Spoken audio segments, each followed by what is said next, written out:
Agora sim, Fabi. E a Núbia está fixada também. Ótimo. Pronto. E agora eu já não tenho mais Que lindo! o contato visual. Então, queridos, bom dia a todos e a todas. É uma alegria, é uma responsabilidade, na verdade, estarmos aqui para pensarmos a clínica psicanalítica e as identidades surdas na adolescência, né? É um tema tão plural, tão multifacetado, que nos coloca, na verdade, na condição de que precisamos escutar não apenas o sujeito, né? Não apenas o adolescente, mas escutarmos a história, a cultura, as formas singulares que o adolescente, que tem essa especificidade, né, a surdez, escutarmos as formas singulares, como esses adolescentes se inscrevem no corpo, se inscrevem na linguagem. Então, olha que tema tão especial, que foi, inclusive, um pedido até do próprio núcleo, né, dos participantes do grupo de estudos do NEPA, né, em que a gente pudesse dialogar sobre as identidades surdas, sobre a cultura surda, sobre esse atendimento na área da saúde mental. E a nossa conversa, ela é enriquecida pela presença de pares, porque a gente precisa dar vez, dar voz aos segmentos, né, que estão envolvidos nesse movimento de luta, nesse movimento social, para que a pessoa surda ela tenha os seus direitos assegurados, né? Então, a nossa conversa vai por essa linha, né, em que a gente vai falar sobre as experiências, sobre a cultura, sobre a clínica, e nada melhor do que termos a representação da comunidade surda. Aqui a gente tem as pessoas que foram convidadas representando a comunidade surda de Pernambuco, o Rodrigo Elias, que é o presidente da Associação de Surdos daqui, de Vitória de Santo Antão, Pernambuco, né? Ele faz graduação em Letras Libras na UFPE. É uma pessoa que assume muito protagonismo, compromisso com a comunidade surda, com reconhecimento da língua. Recentemente, né, sistematizou junto à gerência um movimento muito bonito, né, sobre o empoderamento do surdo, sobre a força do surdo, a força cultural, a força política. Então, ele está sempre buscando aí engajar a comunidade, né, reunir e unir com coesão a comunidade surda, para que direitos sejam assegurados. E temos também João Alisson, que é um jovem surdo formado em farmácia, no centro universitário em que eu trabalho. Também tem uma trajetória profissional que simboliza muitos avanços, né? Então, quando João Alisson entrou na universidade, a gente foi o primeiro aluno surdo do centro universitário, e muitas coisas tiveram que se adequar, né, para que pudéssemos receber de maneira mais eficiente e profissional João Alisson. Então, João ocupa espaços que muitas vezes são pouco acessíveis para a pessoa surda, porque ainda são poucos os surdos que conseguem concluir a educação básica. E aí, falando do segmento que está aqui representado, né? Há pouco o Núbia sinalizou que já tinha chegado, a gente pediu para fixar a janela dela em Libras, né? A Núbia Fabiani é uma intérprete com larga experiência em várias áreas da tradução, trabalha como mentora, né? E ela cumpre o papel ético, linguístico, afetivo, de mediar aí o acesso à informação, né? De mediar esse intralínguas, mediar esses dois mundos para que se tornem só um. E aí a gente agradece, né, esse carinho, essa presença de Núbia, porque, gente, nós estamos buscando cumprir a premissa do nada sobre nós, sem nós. Então, aqui no segmento, a gente tem uma representação, né, de pessoas surdas, de profissionais que trabalham com pessoas surdas, né. Eu venho desse lugar em que, há 23 anos, eu sigo aí trabalhando nesse contato com a língua de sinais, com a comunidade surda, mais na área da pesquisa, aprendendo com os pares que são muito competentes, como a Núbia Fabiani, como o João, e também como o Rodrigo, entre outros. Então, aprendendo a ser inclusiva e inclusivista. O caminho transdisciplinar já é a minha trilha, né? Eu venho aí da educação e da saúde. Eu trabalho com a educação inclusiva há cerca de 30 anos, aí tenho uma caminhada na saúde, com nutrição, com acupuntura, mais recentemente com a psicanálise e com a psicologia, né? Estou bacharelando em psicologia. E esse caminho, na verdade, ele traz para mim uma certeza, né? De que a barreira, como a barreira comunicacional, por exemplo, ela é um caminho de encontro, quando a gente faz com que essa barreira ela seja quebrada. Então, a diferença linguística, a diferença cultural, ela não é a verdadeira barreira. Porque o que a gente ventila que seja uma barreira, seja uma dificuldade, na verdade, é o caminho de encontro para que a gente possa repensar, seja na educação, seja na saúde, seja à luz dos estudos culturais surdos, seja à luz da psicanálise, é um caminho para que a gente possa entender, na verdade, o que é que a gente está chamando de escuta, o que é que a gente está chamando de linguagem, quem é que a gente está chamando de sujeito, né? Nós vimos agora uma fala tão potente, tanto de Sandro quanto da Geisa, que nos coloca para pensar até mesmo quanto o silêncio comunica, né? Comunica, como o Sandro disse, a ausência de algo que precisa ser dito, o excesso de algo que também precisa ser dito, né?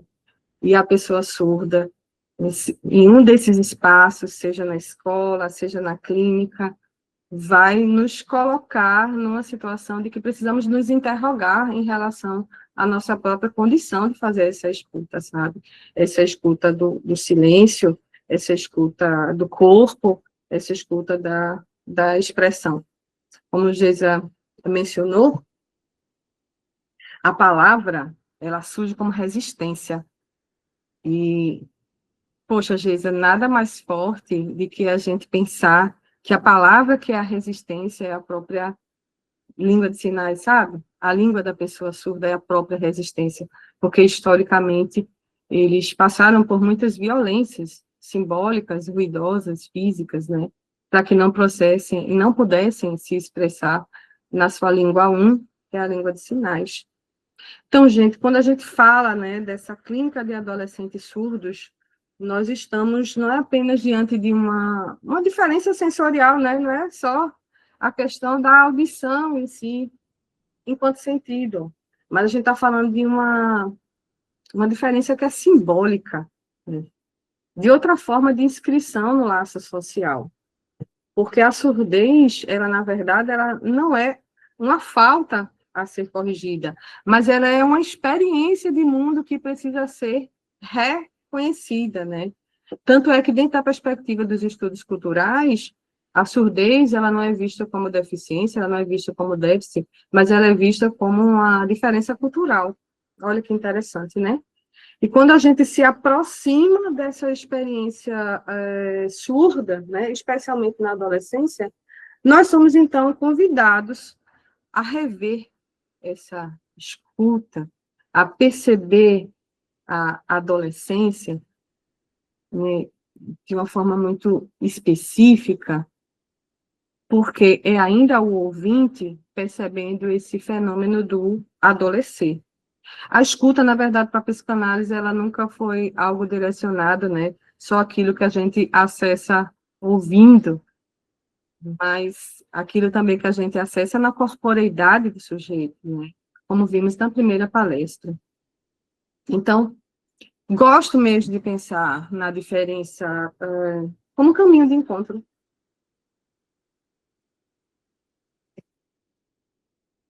Uma escuta do inconsciente, daquilo que se expressa nos gestos, daquilo que se expressa nas pausas, daquilo que se expressa nos silêncios, daquilo que se expressa em línguas que o próprio corpo ele também pode criar, pode inventar para dizer de si. por exemplo, a gente tem a manifestação linguística, que são os sinais caseiros, né? A gente tem as interlínguas, e aí, a forma de comunicação em que a gente consegue, né, chegar ao sujeito, a gente consegue ali firmar o laço social, mas em um outro ritmo, de um outro jeito, com outra profundidade, com outro olhar, quando assim a gente se disponibiliza a. Então, é preciso, né, reiterar que eu, como profissional da educação inclusiva, a professora Núbia Fabiani, como profissional intérprete de Libras, né, os meninos que estão aqui representados, né, representam a Associação de Surdos, representam a comunidade, a presença deles, o convite feito a eles pelo NEPA, é para que a gente possa sustentar uma premissa legal do, como eu falei antes, né, do nada sobre nós sem nós.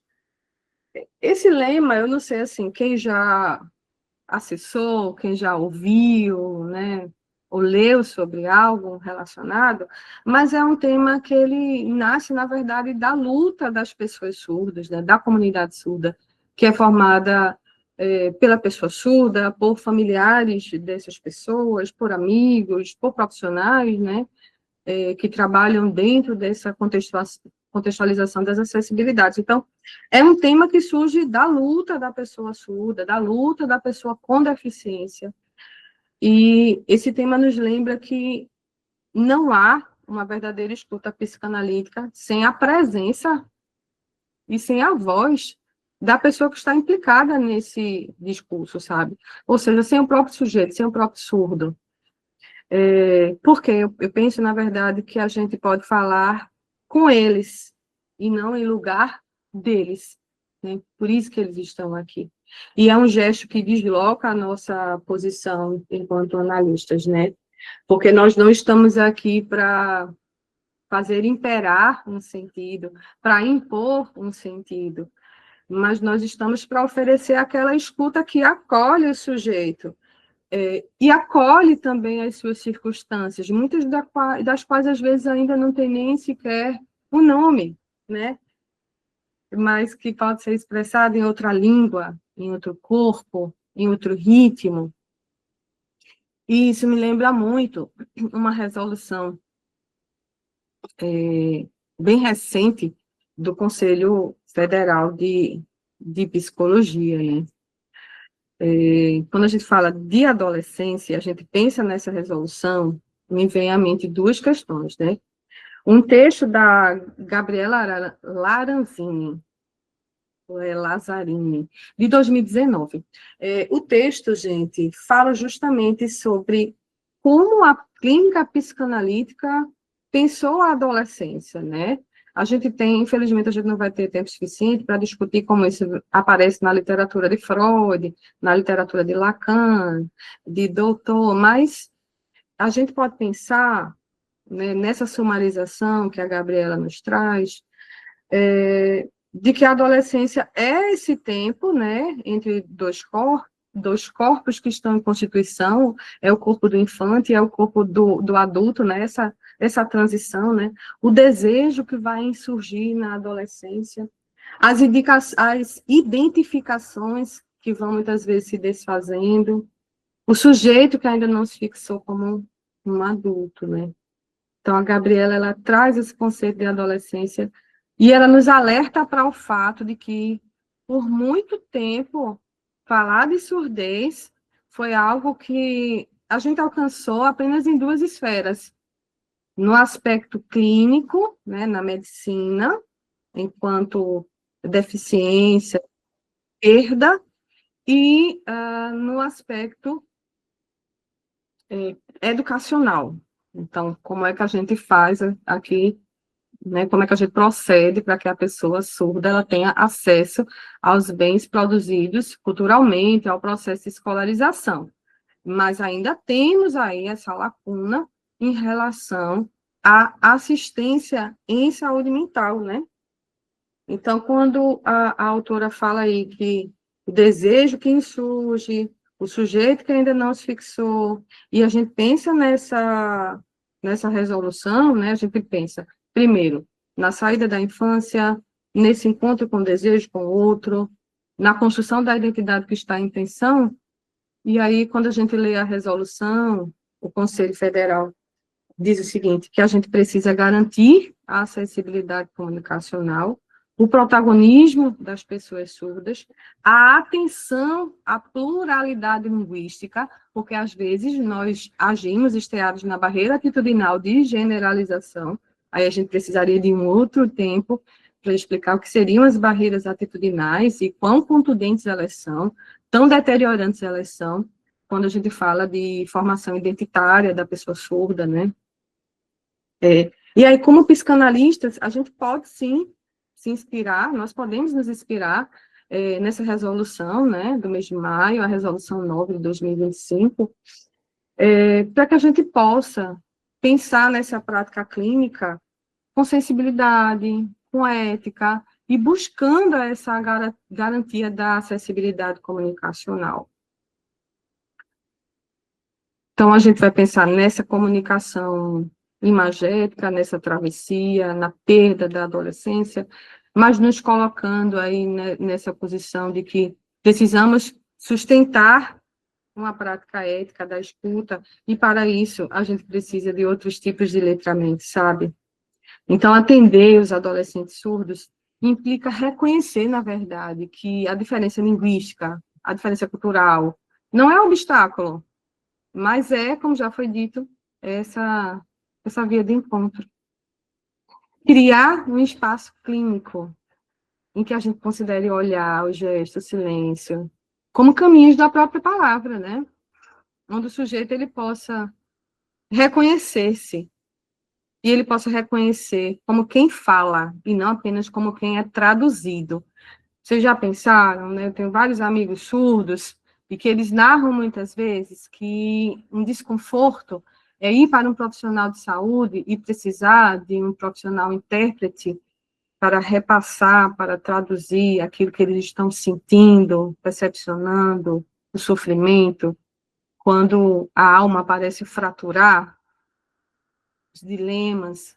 Então, precisar aí de uma terceira voz, né, é um segundo outro para poder, né, fazer esse repasse de informações. Quão desconfortável é.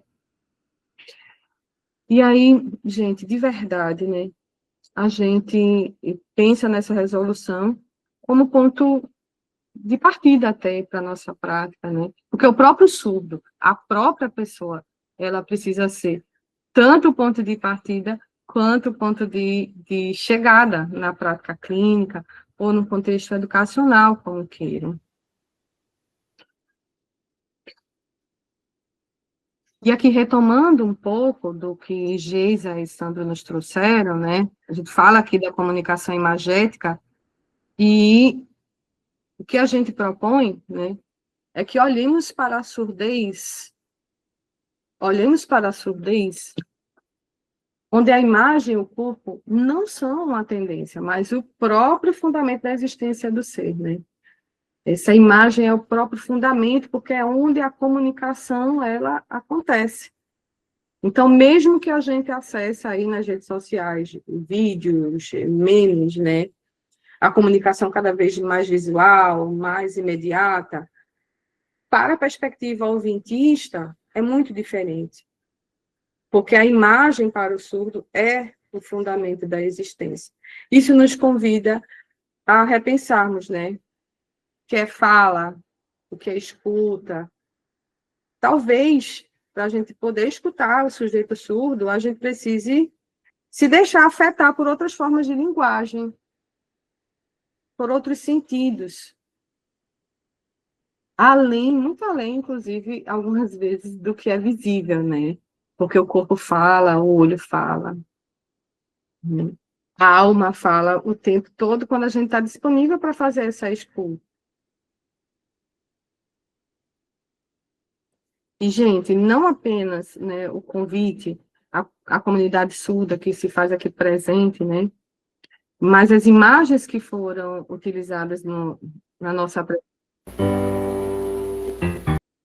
são imagens da professora, a Renata Freitas, que é cearense, é surda, tradutora de Libras, É considerada uma das poetas mais conhecidas da comunidade surda, não sei se vocês já tinham ouvido falar dessa professora.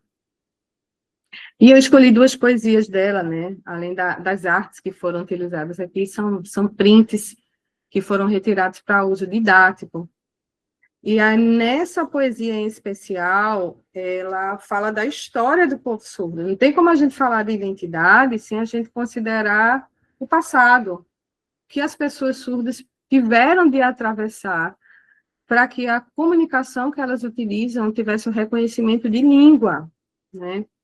Então, a Renata, ela fala nessa poesia sobre a história da educação dos surdos no Brasil e das marcas que essa história da educação dos surdos deixou no corpo, na alma, nas subjetividades, né? Há pouco, Sandra estava falando aí de um curso de psicanálise e adolescência no contexto da educação, e, nossa, imagine se a gente puder falar de psicanálise e adolescência no contexto da educação do povo surdo, né? Quanto de violência simbólica as pessoas surdas vivenciaram quando elas foram proibidas de utilizar sua própria língua sua própria língua materna, a língua visoespacial. Então, durante muito tempo, a gente esqueceu de dar vez e voz. Nós, ouvintes, temos que fazer esse reparo. Nós, enquanto sociedade, a gente precisa dar visibilidade à comunidade surda para que aquilo que está na nossa Carta Cidadã possa ser alcançado, né? Vou deixar vocês agora com a poesia da professora Renata. Vamos prestar bastante atenção, né?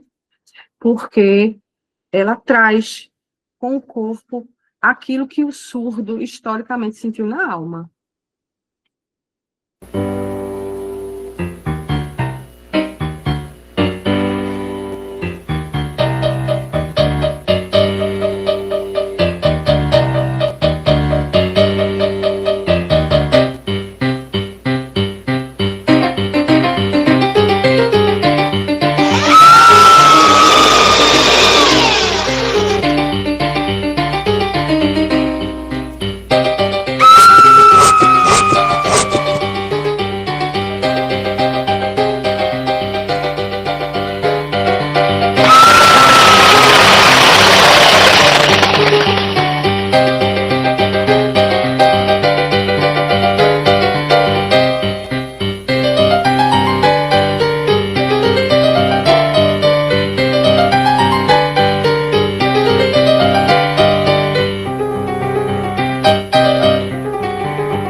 Então, vejam, né, que no poema ela traz esse confronto entre o passado ouvintista, né, o que os ouvintes fizeram ao calar o gesto, ao interditar a língua, ao ferir a alma da pessoa surda, apagando o modo próprio de o surdo interagir com o mundo, quando no Congresso de Milão eles foram, né, por uma perspectiva ouvintista, eles foram proibidos de sinalizar, proibidos de se expressar, né?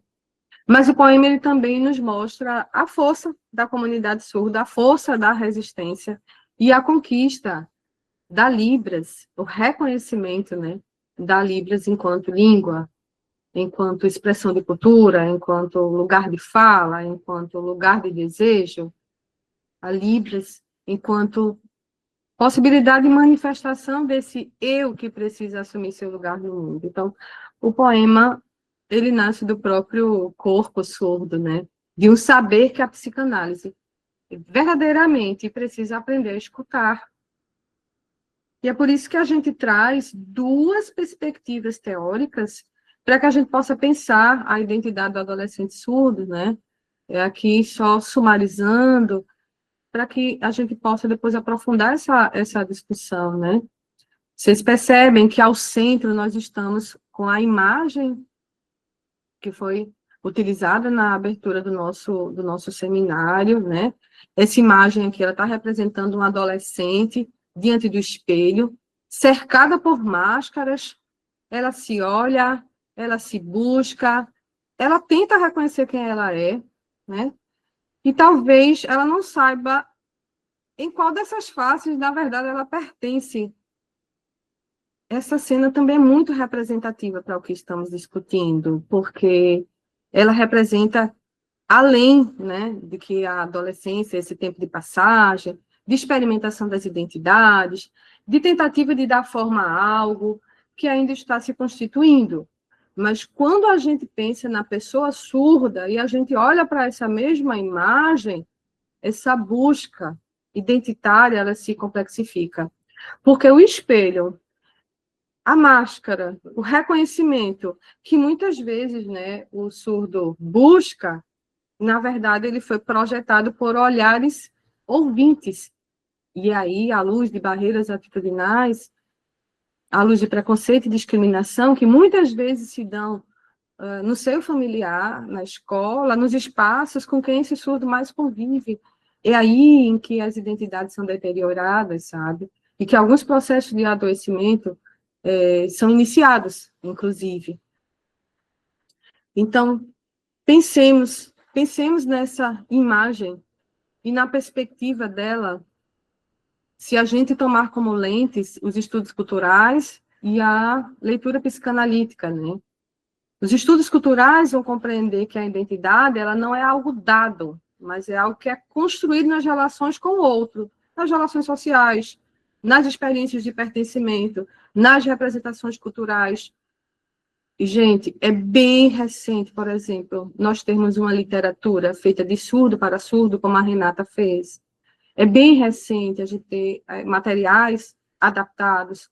Onde estão, né, as representações, né, para a pessoa surda, para a criança surda, né? Onde estão as representações políticas? Onde estão os professores surdos, para que, ao ensinar a língua, também inspirem a formação das identidades? Os estudos culturais surdos vão trazer essas reflexões.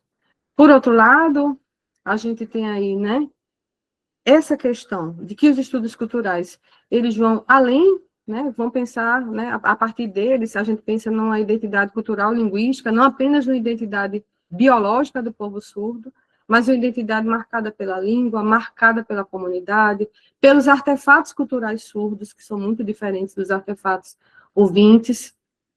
Mas quando o surdo, imagine, quando a criança surda, ela nasce em um lar de famílias ouvintes, e só tem acesso a Libras tardiamente, 7 anos, 11 anos, quando já está no processo de escolarização. Quando todos que convivem com esse surdo, majoritariamente são ouvintes e sem acesso a Libras. Como é que ele vai viver essa experiência? Na verdade, né, se a gente pensar aqui na imagem, o surdo vai viver uma experiência de desencontro com esse espelho. Por quê? A imagem que é oferecida a ele, ele não reconhece. Essa primeira imagem no seio familiar. E é aí também que a gente precisa pensar numa diferença entre a surdez que é pré-linguística e a surdez que é pós-linguística, dentro desse contexto dos estudos culturais. Lembrando que o que a gente está chamando de surdez pré-linguística, né, e a gente tem vários autores que vão falar sobre isso, como Scliar, como Perrin, o surdo pré-linguístico é aquele que se depara com a ausência de uma língua compartilhada. Então, é aquela criancinha que eu me referi há pouco, né? Que nasceu em um lar ouvinte. E ela vive a experiência do isolamento simbólico, de falta de lugar na linguagem. Como é que se dá essa interatividade? Já o surdo pós-linguístico é aquele que perdeu a audição, então vamos imaginar uma criança, um jovem adolescente, um adulto, mas que ele perde, ele já tinha uma língua oral, né? Pode ser a língua portuguesa ou outra, já tem uma língua oral, e ele perde, ele precisa ressignificar esse modo como ele vai, assim, se relacionar mesmo com o mundo, se relacionar com o próprio corpo. Bom, seja surdez pré-linguística ou pós-linguística, nesses dois casos, há uma travessia em relação à identidade, né? Uma construção do lugar de si. E essa travessia, ela é profundamente marcada com a linguagem que está disponível, com as possibilidades de comunicação, né? Com o acesso ou não da língua de sinais, com a aceitação ou não da língua de sinais, porque também há essa questão. Numa sociedade ouvintista, por vezes, crianças surdas, elas recusam utilizar a língua de sinais, ou porque a família não apoia, né? Não reconhece a língua, acha que aquela expressão é estranha, ou porque o próprio surdo ele não quer essa diferença, que é uma diferença que o coloca em situação de menos-valia. Quem coloca? A sociedade. Então, o surdo ele também precisa despertar para o valor político dessa língua, né? Para poder acessar a questão de bens, né? De recursos culturais. Então, gente, a psicanálise, ela nos ajuda a pensar mais profundamente no que é que está em jogo nessa formação identitária, para além daquilo que a gente já desenvolveu nos estudos culturais. Mas ainda precisamos de muitos estudos e de muitas pesquisas nessa área. Por quê? Se a gente pensar agora na mesma imagem, na questão da surdez pré-linguística e pós-linguística, nossa, a gente passaria o dia aqui conversando sobre, né? Mas a própria leitura psicanalítica coloca aí a identidade como uma coisa que também não é fixa, mas como é o efeito de quê? Do desejo, do olhar do outro, das inscrições simbólicas que o sujeito recebe. E na adolescência, né, a pessoa surda, ela precisa se deparar com essas imagens aí do outro, que o que é que o outro lhe devolve para ela construir a sua própria identidade, né? Então, no caso do adolescente surdo, isso é muito desafiador, porque o olhar do outro social, muitas vezes é um olhar ouvintista, que tenta impor a máscara. Olha de novo aqui, ó, a metáfora. Tenta impor a máscara da deficiência, a máscara da incapacidade, a máscara da correção.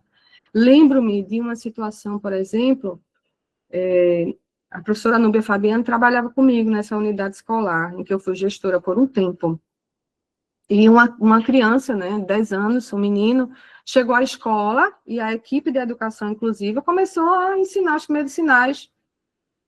Gente, a mãe foi à escola muito irritada, porque disse que não queria que o filho dela ficasse fazendo mímicas, macaquices, que ela não tinha colocado o filho na escola para aquilo. Então, veja, a criança não tinha língua portuguesa, não tinha acesso à língua portuguesa escrita, não estava alfabetizada, também não estava letrada na língua 1, na língua de sinais. Ela se comunicava com sinais caseiros. Mas esse outro ouvintista, né, impunha que a criança precisava ser normalizada. E aqui a gente não está culpabilizando a mãe, é como ela pensou que podia proteger o filho, sabe? Só para ilustrar o quão profunda é essa questão que a gente está discutindo aqui. Então, o gesto clínico psicanalítico diante do adolescente surdo é retirar essas máscaras impostas, é ajudar esse surdo a se olhar no espelho, a reconhecer a própria diferença em sua língua, em seu corpo, em suas histórias, em sua trajetória, em suas afetividades. É acolher. Antes de qualquer coisa, é acolher.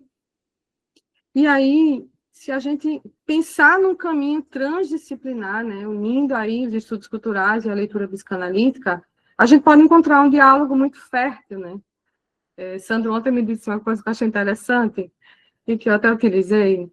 Eu acho que o meu sobrenome realmente é conexão, né? Porque a transdisciplinaridade traz uma horizontalidade de compreensões sobre o humano, sobre os fenômenos. Então, a gente encontra nessas duas ciências um diálogo fértil. De um lado, estudos culturais, né, a importância da língua, da cultura, da comunidade, dos lugares de pertencimento. De outro lado, a escuta do sujeito singular, que precisa se autorizar a ser exatamente quem ele é. A adolescente da imagem está aqui, ó, diante do espelho, tentando se reconhecer. O que ela busca, talvez não seja uma máscara, tem tantas aqui, né? Mas talvez não seja uma máscara nova, mas talvez seja um olhar que a reconheça, sem tentar ajustá-la, sem tentar normatizá-la, sabe? E esse olhar e essa escuta é o que a gente precisa verdadeiramente sustentar na prática clínica, né? Quando a gente está diante do adolescente surdo. Eu até escrevi aqui, ó, ao adolescente surdo, o espelho que lhe é oferecido reflete uma imagem que não lhe reconhece. E aí, na clínica psicanalítica, a gente tem que levar essa questão em consideração. E quando a gente pensa nesse caminho transdisciplinar entre os estudos culturais e a leitura psicanalítica,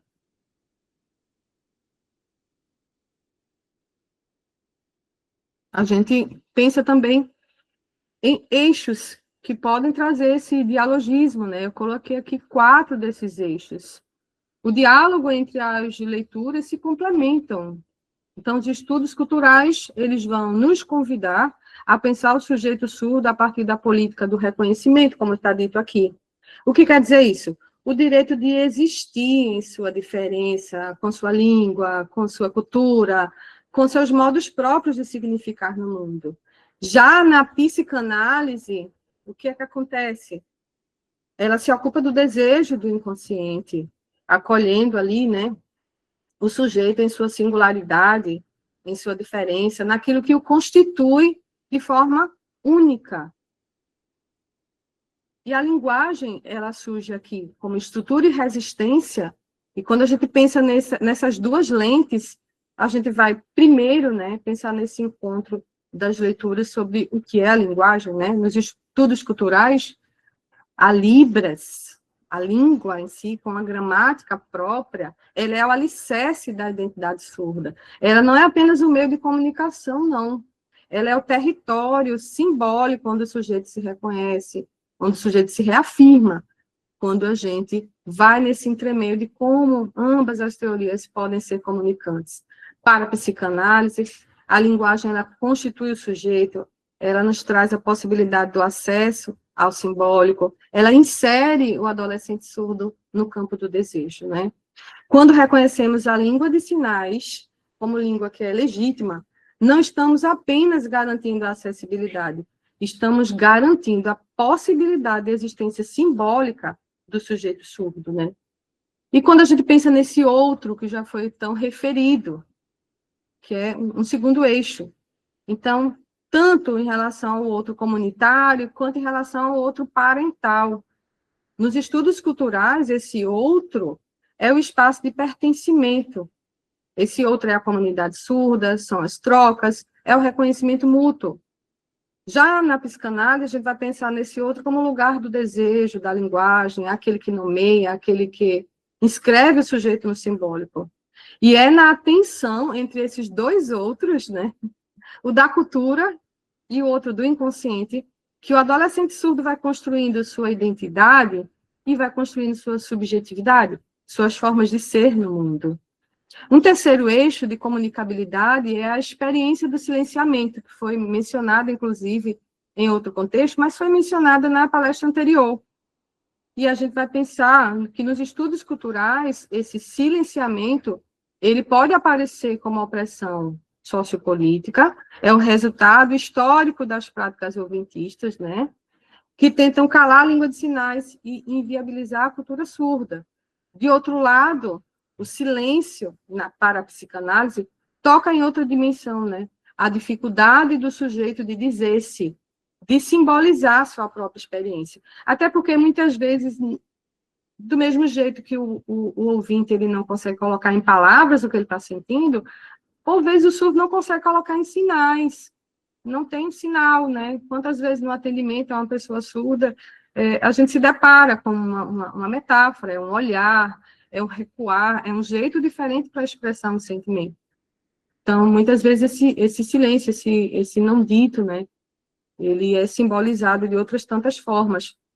Então, entre o silêncio imposto e o silêncio subjetivo, o analista ele precisa ali discernir o que é apagamento social e o que é elaboração psíquica, escutando o que o sujeito não pode dizer, mas ele tenta mostrar, ou como o Sandro mencionou, né, o que é ausência de algo que precisa ser dito, o que é excesso, né? A coisa está tão, né, tá num volume tão intenso internamente que a pessoa surda não consegue também simbolizar, não consegue trazer para a expressão linguística, sabe? Então, esse silenciamento imposto, esse silenciamento subjetivo, ele nos convida a repensarmos também as nossas práticas clínicas, né? E, por fim, a gente vai pensando aqui em um outro eixo da diferença e da singularidade, né? Considerando que dentro dos estudos culturais, essa diferença cultural, surdo, ainda como minoria linguística, resiste à normalização, né? Luta contra a norma da sociedade ouvintista, né? Luta para não se encaixar na perspectiva da deficiência, e sim na pluralidade da potência de sua voz. Já para a psicanálise, essa diferença ela é estrutural, é a falta constitutiva, é a impossibilidade de completude que habita o sujeito, né? São tantos outros processos. São duas perspectivas que, lado a lado, nos ajudam a entender a deficiência não como algo que precisa ser superado, mas como o próprio motor do sujeito, né? E na diferença é que o adolescente surdo ele pode se reconhecer, ele pode se autorizar, ele pode se reinventar, ele pode se autorizar a ser. Fabi, 5 minutos. Certo. E aí, quando a gente pensa na formação da identidade do adolescente surdo e dessa leitura transdisciplinar, né? Eu trouxe até uma tabela para a gente conversar sobre. A gente vai ainda, né, focar a nossa atenção sobre o conceito de identidade, de sujeito, de surdez, o que é que a gente está chamando de linguagem e de língua, a partir dessas duas lentes teóricas, sabe? Então, a formação do surdo acontece nesse campo de atravessamentos entre essa dimensão sociopolítica cultural e essa dimensão estrutural, né? Essa dimensão da saúde mental em si. Então, na verdade, esse quadro aqui, ele não traz nenhum tópico novo, mas ele sistematiza, ele organiza, né, a nossa conversa aqui, digamos. Então, ele é o resultado dessa jornada reflexiva. Eu vou passar mais adiante aqui, tá? Gostaria de a gente ter um tempo ótimo para a gente dialogar não só, né, sobre o que está posto aqui, o foco na clínica, a adolescência surda, o risco principal, né? Vou incidir o olhar sobre o foco na clínica, né? Quando a gente diz acolher o sujeito em sua fala, em seu desejo, né? Então a gente pensa em quê? Na visibilidade, no pertencimento, na agência política, se a gente fala dos estudos culturais, né? E a gente fala no acolhimento, na escuta simbólica, na escuta ética, né? Na elaboração do desejo, quando a gente fala da perspectiva da psicanálise. Imagine essas duas ciências imbricadas, que potência a gente tem para atender a pessoa surda, sabe? Agora, há riscos, né? Nos estudos culturais, a gente tem que ter muito cuidado. Eu não me lembro agora se na nossa primeira palestra da manhã foi o Sandro Ogeiza que falaram sobre a questão da raça, do gênero, dessa inscrição no corpo, né? A gente tem que ter muito cuidado, porque, por vezes, a gente fixa o sujeito em uma identidade positiva, em uma identidade política, mas a gente precisa olhar que esse sujeito ele é muito facetado, né? Ele tem uma raça, uma etnia, um gênero, uma idade, uma composição física, e tudo isso precisa ser considerado dentro da perspectiva dos estudos culturais. E dentro da perspectiva da psicanálise, a gente também tem que ter muito cuidado sobre como a gente vai também percepcionar esse silenciamento, sabe? Quando é que a gente também impõe ao nosso paciente um silenciamento simbólico, porque a literatura está aí para mostrar que as barreiras atitudinais, elas são inadvertidas, elas são simbólicas, né, elas são silenciosas, mas elas deterioram a identidade da pessoa surda, da pessoa com deficiência, a partir de lentes que imputam a essas pessoas generalizações, padronização, sentimento de menos-valia, inferiorização, sabe? A gente tem uma taxonomia ampla das barreiras atitudinais, né? Precisamos realmente nos debruçar sobre elas, porque com o advento da tecnologia, das redes sociais, a gente tem múltiplas faces também de como essas barreiras atitudinais, elas são agora manifestadas. Aqui, gente, eu trouxe para vocês, com base nos estudos de Perlin, estou até com os livros aqui, depois eu mostro para vocês, né, de Spliar, de Perlin, com base nessa literatura, uma taxonomia, uma classificação mesmo dos tipos de identidade surda, né, aqueles que já foram categorizados pela literatura, né. E aí, essa multiplicidade de identidades surdas a partir dos estudos culturais, que reconhece a surdez como experiência cultural, como experiência linguística, marcado pelo fenômeno da surdez se pré-linguística, se pós-linguística, né? A gente tem aí uma taxonomia que pode ser utilizada por nós na clínica, mas desde que a gente considere que esses estados, eles são estados de travessia. E aí, identificando, conhecendo como elas se dão, né? A gente pode também auxiliar o nosso paciente a caminhar para uma identidade surda, para uma identidade política, para um espaço em que ele possa experimentar, experienciar e construir maior identificação com aquilo que ele já é. Aqui, algumas considerações finais, né? Nós já estamos chegando ao fim desse percurso, lembrando que não vamos nos debruçar sobre a taxonomia das barreiras atitudinais, nem das identidades surdas, porque o NEPA, né, ventila mais adiante oferecer um curso de aprofundamento sobre o tema, né, sobre o atendimento à comunidade surda, e aí, oportunamente, a gente vai poder explorar, explanar, nos debruçar, aprofundarmos conhecimentos acerca dessas identidades, para melhorarmos, potencializarmos o serviço que a gente oferece, né, o suporte que a gente oferece na prática clínica, as nossas formas de fazer a escuta, né, e de colaborar para que o sujeito encontre seu lugar no mundo. Então, gente, chegando, né, ao fim desse percurso, a gente pode dizer que a escuta do adolescente surdo é um convite à escuta do humano, em toda a sua complexidade. Raça, gênero, etnia, se a surdez é pré-linguística, é pós-linguística, de como a pessoa se posiciona, né, de qual o impacto da surdez na vida familiar, na primeira infância, tudo isso vem à tona, né? Considerar o humano em toda a sua complexidade.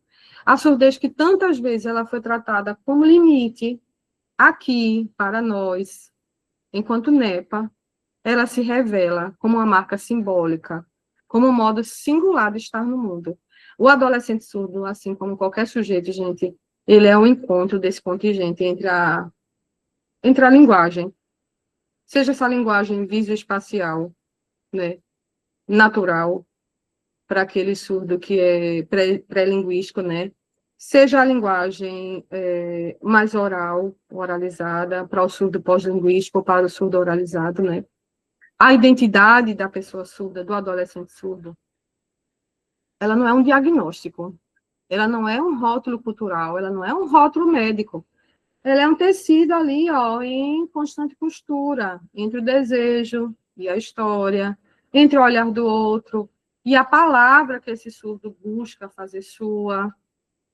Então, lembrem-se, a psicanálise ao lado dos estudos culturais pode sim nos oferecer um caminho ético de travessia, sabe? Um diálogo entre o simbólico e o político, né? Em que, em relação à incompletude constitutiva do sujeito, a gente vai perceber quais são as urgências, né? A gente vai contribuir para o reconhecimento, para a visibilidade, para a autocompreensão. Talvez o gesto clínico seja esse. Sustentar ali um espaço onde o adolescente surdo, ele possa existir entre essas duas esferas, entre a esfera do desejo e a esfera do direito, entre ser um sujeito de desejo e ser um sujeito de direitos. Escutar pessoa surda é algo que a gente vai fazer, mesmo que o surdo seja oralizado, né? A gente vai fazer essa escuta, não apenas com os ouvidos, a gente vai fazer essa escuta com o olhar, com o corpo, com a presença, com a alma, né? Sendo alma humana, né? Contemplando, acolhendo. Porque a clínica é isso, é um lugar onde cada sujeito pode dizer a sua maneira. Ele pode dizer o quê? Eu sou, né? Ele está aí nessa Constituição. Aqui tem outras sumarizações, né, nessa lâmina e na próxima, mas que a gente vai deixar para aprofundar quando oferecermos, né, um curso específico nessa área, certo, gente? Há algumas referências bibliográficas e,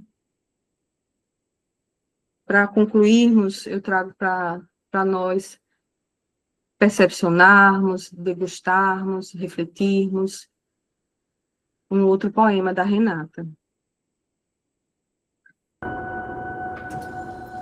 Numa sala de cirurgia, ela é preparada.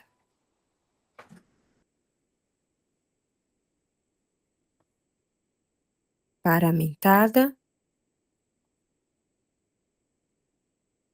posicionada.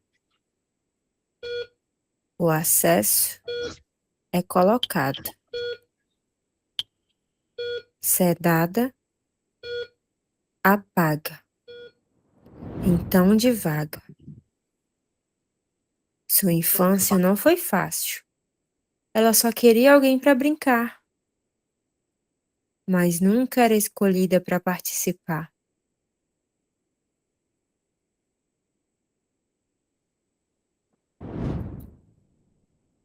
Por que será?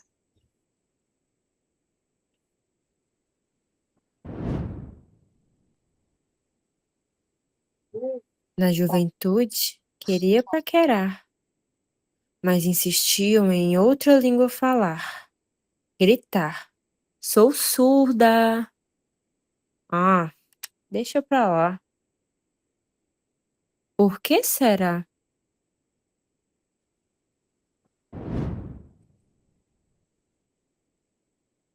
Começou a trabalhar. Viu todo mundo se levantar. O chefe, algo importante, parecia falar. Mas nem para me avisar.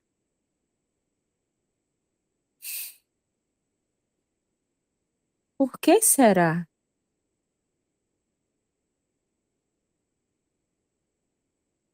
Grávida ela está.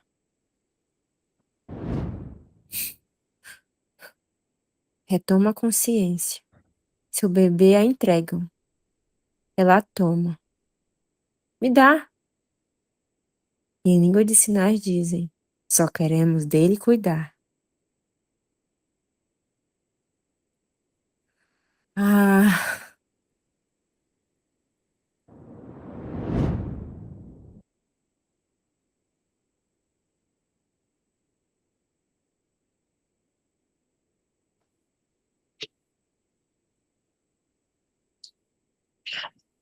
Forte, né, gente?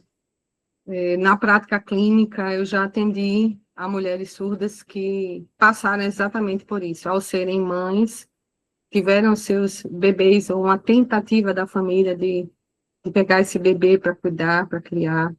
Então, são muitos tipos de violência, ainda hoje, tá?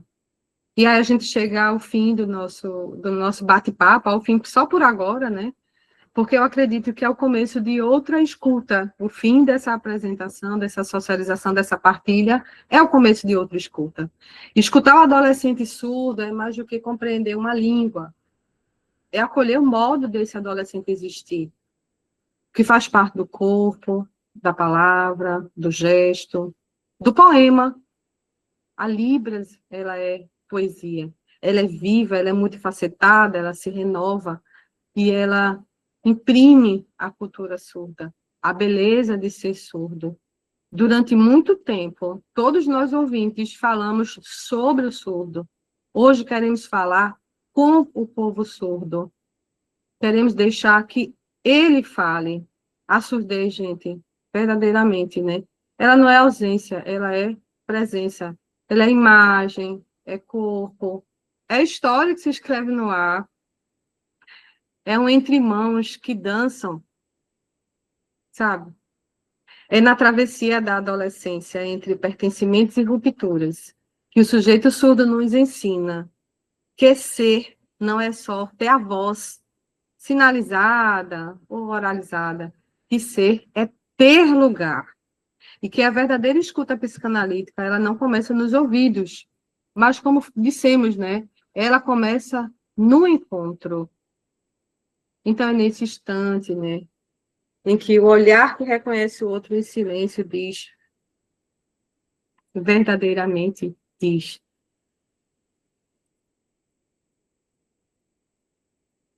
Eu te vejo, eu te escuto. Nossa homenagem, nosso abraço, nosso respeito, nosso carinho à comunidade surda. Obrigada, pessoal, pela escuta, pela participação.